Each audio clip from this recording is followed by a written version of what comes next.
عمران خان صاحب، مفتی صاحب، میں انڈیا سے ہوں۔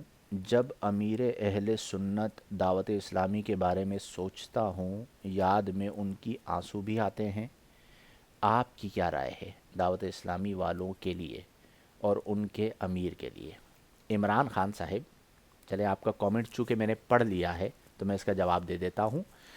دعوت اسلامی والوں کے بارے میں میری جو رائے ہے الحمدللہ وہ بہت اعلیٰ، بہت اچھی رائے ہے۔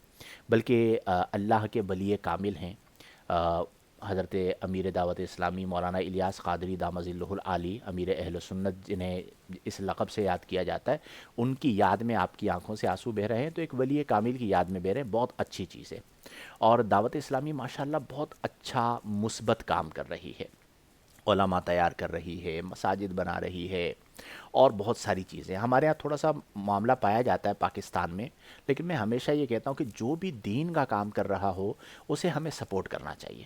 مجھے اگر ذاتی طور پر کوئی کوئی تنظیم ہے، کوئی ادارہ ہے، کوئی گروپ ہے، وہ شاہد کو نقصان پہنچا بھی دے لیکن دین کا کام اگر وہ کر رہا ہے تو میری سپورٹ پھر بھی ان کے ساتھ ہوگی۔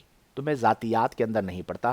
میری رائے یہ ہے کہ اپنے بچوں کو اگر آپ با اخلاق بنانا چاہتے ہیں، با کردار بنانا چاہتے ہیں اور عامل بالشرع بنانا چاہتے ہیں تو دعوت اسلامی سے وابستہ کروائیے۔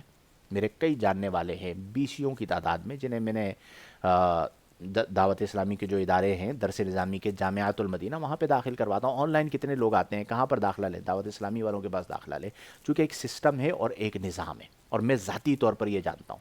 میرے شاید یہ بات آپ کو نہیں پتہ، چلے میں آپ کو بتا دیتا ہوں کہ میرے بیسیوں نہیں سینکڑوں طلباء ہیں جو اس وقت دعوت اسلامی کے اندر مختلف جامعات میں تدریس کرتے ہیں، پڑھاتے ہیں، ٹھیک ہے؟ تو مجھے تو خبریں ملتی رہتی ہیں اور پتہ چلتا رہتا ہے یہ کام ہوا، وہ کام ہوا، ملاقات بھی ہوتی ہے، بہت خوشی ہوتی ہے۔ تو دعوت اسلامی کی بنیاد میں ہماری بڑی محبتیں شامل ہیں۔ وہ ہمارے یہاں ایک جملہ کہا جاتا ہے، مجھے دعوت اسلامی سے پیار ہے، ٹھیک ہے؟ تو آپ کے سوال کا ون لائنر اگر میں جواب دوں گا تو وہ یہ ہوگا کہ مجھے دعوت اسلامی سے پیار ہے۔ اللہ تعالیٰ انہیں مزید ترقی عطا فرمائے اور حضرت علامہ مولانا ابو بلال محمد الیاس عطار قادری دامت ظلہ العالی کا سایہ اہل سنت پر تا دیر قائم و دائم فرمائے۔ آمین بجاہ النبی الامین۔